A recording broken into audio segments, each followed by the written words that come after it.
I am so stoked about this episode, Matt. I am too, Jeremy. Should we tell the listeners why we're so excited? Because we're having number 20 NASCAR Truck Series driver Spencer Boyd right here in our Engine Noise Podcast studio. And you've just stole my thunder. Anytime, Jeremy. That's what I'm here for, buddy. All right, let's do this. All right, so to the listeners out there, Matt and I are sitting here right now with a NASCAR driver and fellow podcaster, Spencer Boyd.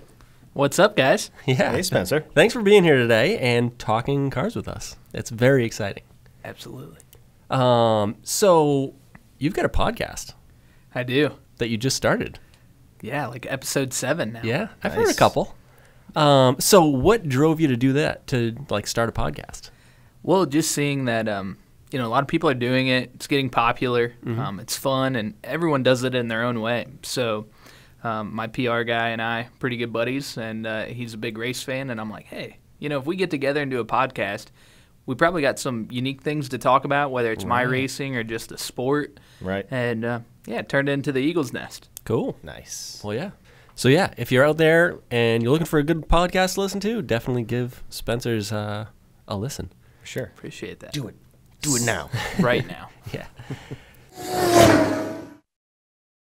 How did all this start? Like, what's the 5-minute Spencer Boyd story from beginning to end? Wow. Hey, you got to keep it in 5 minutes. It's crazy. So. 5 minutes. I mean, I've got to do a lot of cool things in just chasing my dream of being a race car driver. So for me, I'm 23 now. Kind of take you back. I started racing dirt bikes and go-karts at 5 years old in St. Louis, Missouri. And for me, all the other kids, big baseball town, I played everything. Baseball, soccer, hockey, tennis in high school before I moved. So for me, I played all the other sports. I was okay.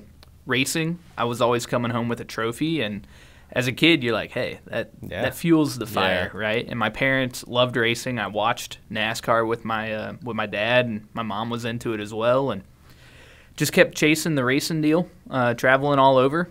I had really good parents that would take me all over to race, and then you just get into the natural progression of like, okay, now like I'm winning races, people know who I am, and the smaller levels, like, what do we do next? Like, how do we get to NASCAR? And you say we, it's like my parents had to sacrifice a lot. So 14 years old, realized I needed to move to North Carolina, talked my parents into leaving their family, friends, 20-year jobs. Wow. Dad was an engineer at a big pharmaceutical company, and it was like, man, you're going to give all that up for me to go race? And it was just a question. And they were okay with it. They're like, yeah, let's do it. Let's give it all we got. Being an only child, that helped out. So moved to North Carolina at 14, did the natural progression of legend cars, late models, and got in late models. I only ran 21 late model races before my NASCAR start, and I won 18 of them. Wow. So, that's impressive. Thanks, man. It's definitely what put me on the map, and a lot of people, outside my mom and dad, partners, just race team owners, putting me in and helping me out just to help build the Spencer Boyd brand, and just kept pushing that passion, In the meantime, went to community college for marketing, washed cars, detailed cars at a car dealership, and then sold cars for a little while. So, I had the real world experience of, hey, this is what life is going to be like if I'm not a race car driver.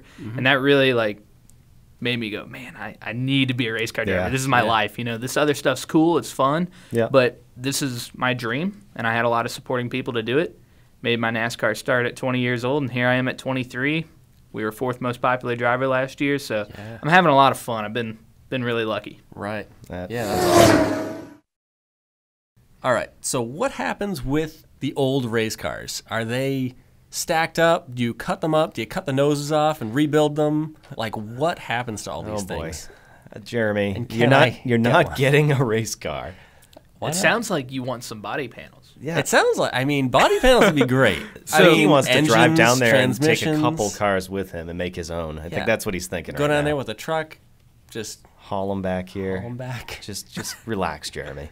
Is there just piles of these things down in North Carolina, like just stacked up like cordwood? There are some, but for us at Young's Motorsports, we do our own body there, body work. So take them back, cut the messed up noses or side panels off and put new on, and then usually the fans are at the door waiting. Hey, we want to hang that up in our garage or bar and stuff. Right. That's cool, but then it's like I don't want to be, job security for those guys either. Right. I'm not there to tear up race trucks. Right. But it does happen for sure, and I got my fair share of side panels at the house because every paint scheme means something to you. All right. So speaking about the paint scheme that's on the 1A Auto truck, talk to me about the wrapped truck. It's a really awesome design. For those of you who are listening right now, I encourage you to Google it. Check it out. Check out the 1A Auto Silverado. I am looking at it right now. It's like black faded to blue, faded to white. Big 1A Auto on the hood. Big number 20 on the top. It's awesome. Do you name these trucks? Oh, yeah. What's this one's name? Black Ice. That's Do you ever give them, like, people names? No. Like Charlotte. Like, man, I am driving Steve. Sandra Bullock today. Right, exactly. That wouldn't make much sense. But yeah, Black Ice, all right. That's a cool name. I mean it. This is Kevin Hart. Yeah. Today's going to be a joke. I like how you've given them last names, too. It's like not just like Charlotte. It's like Kevin Hart. Like two names, like a full That's right. first name and last name. So is the design something that drivers get into? Or is that like something that somebody off in the distance makes and then it just gets attached to your car and you move on? Yeah, for me, I like to be involved in every aspect of it. So working with the sponsor, the team, and a designer, which Maselli is my guy. He does a lot of different drivers' paint schemes. He's actually up here in the Northeast, and we chatted a lot about this paint scheme in particular, and he liked it, and I told him the name, and he's like, all right, we got to do a really good job, if it's got a cool name like that. Yeah. Yeah, it is a it looks sweet awesome. looking ride. Yeah. Thanks. I'm a big fan. Mm-hmm. And I like on the back.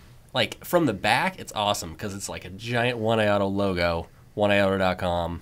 It just looks rad. Mm-hmm. Yeah. Hopefully a lot of people see the back. Yeah, exactly. I would expect everybody will see the back. That's my job.